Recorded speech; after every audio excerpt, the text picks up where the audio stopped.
محمود الحسن دیوبندی شیخ الہند کہلائے، اور یہ دیوبند کے سب سے پہلے شاگرد ہیں، استادوں میں سب سے قدیم ترین ہیں، اور ان کو دو القاب بڑے ملے، اسیر مالٹا اور شیخ الہند۔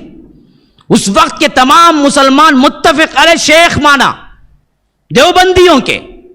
ہاں، وہ دراصل اپنے آخری ایام بڑے ہی مشکل حالات میں مالٹا کے اندر قید رہے، کیونکہ انگریز جس سے سخت خفا ہوتا اسے مالٹا بھیجتا تھا۔ جزیرہ انڈمان مالٹا اس زمانے میں جیلیں تھی، تو وہاں بھیجتا تھا۔ تو یہ آزادی کے لیے کوشش کر رہے تھے، تو ان کو سخت سزا دینے کے لیے مالٹا بھیجا، اسی لیے ان کا لقب ہی بعد میں پڑ گیا اسیر مالٹا، مالٹا کے قیدی۔ زمانہ قید رہے آخری عمر میں، جبکہ ان کی عمر کیا ہے 65 سے اوپر ہو چکی تھی۔ شیخ محترم کی پیدائش تقریباً 1851 ہے، یہ 1851، اس وقت کیا ہے 1920 میں وفات ہوئی ان کی۔ اور یہ شیخ اپنی زندگی صرف قال اللہ قال الرسول پڑھاتے رہے، اپنی زندگی بھر علم دیتے رہے، علم کے ہم بھی قائل ہیں۔ انہوں نے کام کیا امت میں، اور انہوں نے سب کچھ تج دیا۔ آخرکار انگریزوں نے انہیں کیا ہے کالے پانی کی سزا تک متعین کی، لیکن بعد میں عمر قید کی سزا میں تبدیل ہو کے مالٹا میں قید رہے۔ آخری زمانے میں انہیں کیا ہے چھٹکارا ملا، بس اس کے 1-2 سال بعد وفات پائی۔ بالکل اتھینٹک واقعہ ذکر کر رہا ہوں، انہی کی کتابوں سے، میری کتاب سے نہیں۔ ان کے شاگرد رشید جو مفتی اعظم پاکستان بنے، مفتی محمد شفیع، وہ اپنی کتاب وحدت امت میں واقعہ لکھتے ہیں۔ جاؤ جا کے کتب خانے میں لے کے پڑھ لو، کہیں بھی مل جائے گی وحدت امت، مولانا مفتی محمد شفیع کی رحمہ اللہ۔ ان کی کتاب میں واقعہ وہ ذکر کر رہے ہیں اپنے استاد کا، کہ کہتے ہیں کہ جب یہ مالٹا کے قیدی رہے اور اس کے بعد جب آئے تو انہوں نے جو الفاظ کہے ذرا غور کر کے دیکھو۔ شاگردوں کا مجمع اکٹھا تھا، کہتے ہیں کہ ایسے وقت میں شیخ محمود الحسن دیوبندی نے کہا، میں اپنی زندگی کا سارا جو کچھ پایا آج تک، اب شیخ الہند کہہ رہے ہیں کہ پوری زندگی میں نے کیا پایا آج تک، اس کا خلاصہ کیے دے رہا ہوں۔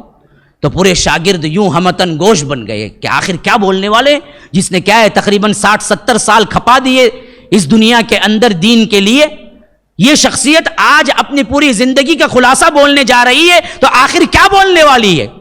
سب کے سب اکٹھا ہو گئے، ہمتن گوش ہو گئے، ہر کوئی دیکھ رہا ہے کہ کیا بولنے والے ہیں محمود الحسن شیخ۔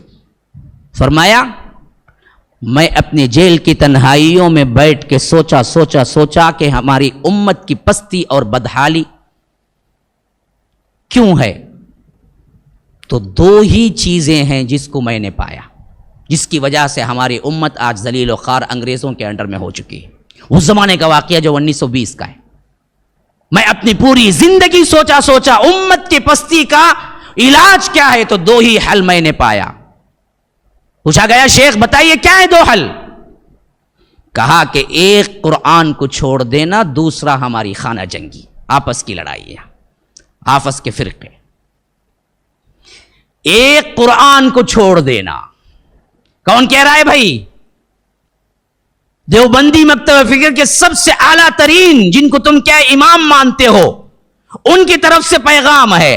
اس امت کے پستی کا واحد حل ایک ہی ہے، قرآن کو چھوڑ دی امت، قرآن کو چھوڑ دی، اور آپس کی خانہ جنگی، آپس کی لڑائی، فرقہ بازی، دیوبندی بریلوی فلاں حنفی شافی، یہ پورا پرابلم یہ 2 ہیں۔ اور میں تہیا کر کے آیا ہوں، بقیہ جو کچھ بھی مجھے وقت اللہ نے دیا ہے زندگی کا، میں گھر گھر قرآن پہنچانے کی کوشش کروں گا، اور اپنے شاگردوں کو ہدایت دیتا ہوں کہ ہر جگہ قرآن کے حلقے رکھیں، گھر گھر میں قرآن کے حلقے رکھیں، اور قرآن کو سمجھائیں، قرآن کو پڑھوائیں۔ تب تک اللہ تبارک و تعالی ہماری ذلت سے، ہماری امت کو ذلت سے نہیں ہٹائے گا۔ یہ ان کا اپنا واقعہ مفتی محمد شفیع نقل کرتے ہیں وحدت امت کے اندر۔ نیچے حاشیہ لکھتے ہیں، نیچے ایکسپلینیشن لکھتے ہیں، کہتے ہیں کہ شیخ نے جو کہا کہ دو وجوہات ہیں، ایک خانہ جنگی اور ایک قرآن کو چھوڑ دینا، لیکن میں سمجھتا ہوں کہ وہ دو نہیں ایک ہی ہے. اگر قرآن پر صحیح توجہ ہو تو پھر خانہ جنگی بھی نہیں ہوگی. خانہ جنگی اس واسطے ہوتی ہے کہ ہم نے قرآن چھوڑ دیا، فرقے اس واسطے بنتے ہیں کہ ہم نے قرآن چھوڑ دیا. اگر قرآن ہم صحیح طور پہ پڑھ لیتے تو پھر کیا فرقوں میں بٹتے ہی نہیں.